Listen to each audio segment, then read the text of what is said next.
s'en fout, nous on est pareil. Si j'ouvre pas le machin, ça va pas le faire. Voilà. Donc, voilà. Donc, le simulateur a été créé pour, on va dire, faire sentir aux gens, permettre aux gens de fonctionner d'une certaine manière. Donc, il ne faut pas s'attendre à ce que ça ressemble à un vrai cheval. C'est pas du tout le cas. C'est vraiment fait pour mettre en évidence, alors, en fait, le fonctionnement de l'articulation coxo-fémorale.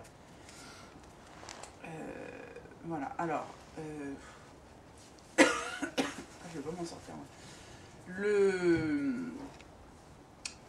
Alors, le but, donc, c'est de fonctionner en balancier global.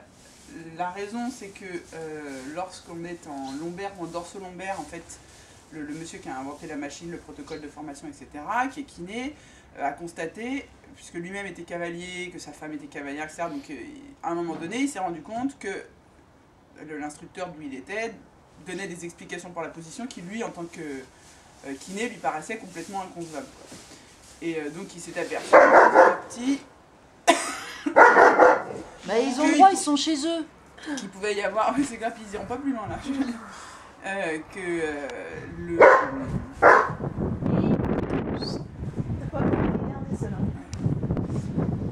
y avait pas mal de lésions, donc au niveau lombaire en fait et au niveau cervical. Oui, d'accord. Voilà. Pour être d'accord, on est très d'accord. D'accord. Absolument. C'est vrai. Ah ouais, d'accord. Bon. On est tous foutus. D'ailleurs, on monte avec des ceintures. Ah, c'est vrai. Non, Ah pas ouais. moi. Moi si, Un et peu, Sophie maintenant, oui aussi, aussi. ouais. D'accord. Moi, J'ai ça même t'a pas amené tardé. En me disant, Je comprends, ouais.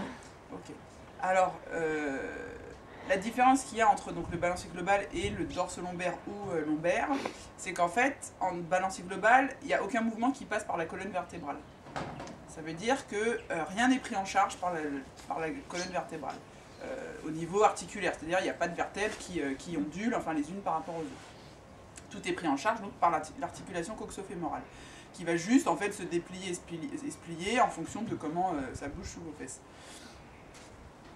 Alors, ça c'est le premier intérêt, il est déjà pour le physique du cavalier, et c'est pas moindre, mais il est aussi par rapport à l'équitation, c'est-à-dire que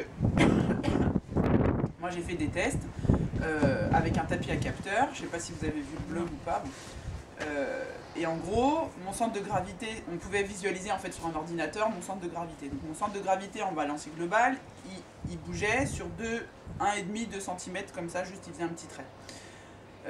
Donc j'ai fait sur le simulateur et à cheval, avec le tapis à capteur, et j'ai fait à chaque fois les 3 fonctionnements possibles. Donc en balancier global, et c'était les mêmes en fait à peu de choses près à cheval et sur le simulateur. En balancier global, donc 1 à 2 cm. En dorso-lombaire, donc c'est comme on voit souvent au galop quand les épaules elles partent comme ça vers l'avant. Là, mon centre de gravité il passait de 10 à 12 ou 15, je sais plus, centimètres. Donc déjà, ça commence à être plus la même. Et puis en lombaire, c'est quand on pousse avec le rein, là, comme on l'enseigne pratiquement partout, et bien là, ça passait à 20-25 cm.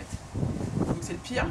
Et voilà, alors après, moi en général, j'essaye de faire comprendre aux gens que le balancier global, comme c'est un outil qui est bien qui préserve le cavalier, mais qui est aussi un outil technique pour l'équitation qu'on pratique.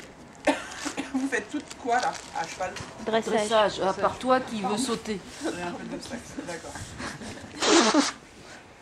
Donc, l'idée c'est de vous faire comprendre qu'on peut, grâce à son dos, grâce à son assiette, gagner beaucoup au niveau équitation, au niveau finesse des aides, au niveau équilibre du cheval. Parce que bien évidemment, par rapport à l'histoire du centre de gravité, c'est comme si on avait quelqu'un sur les épaules qui se secouait comme ça tout le temps.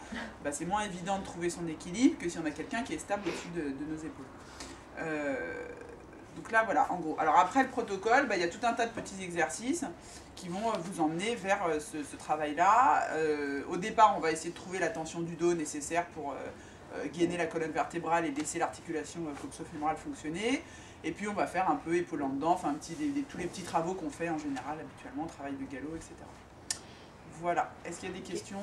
Et puis après, on y va. Je crois que les questions, on va les avoir au fur et à mesure.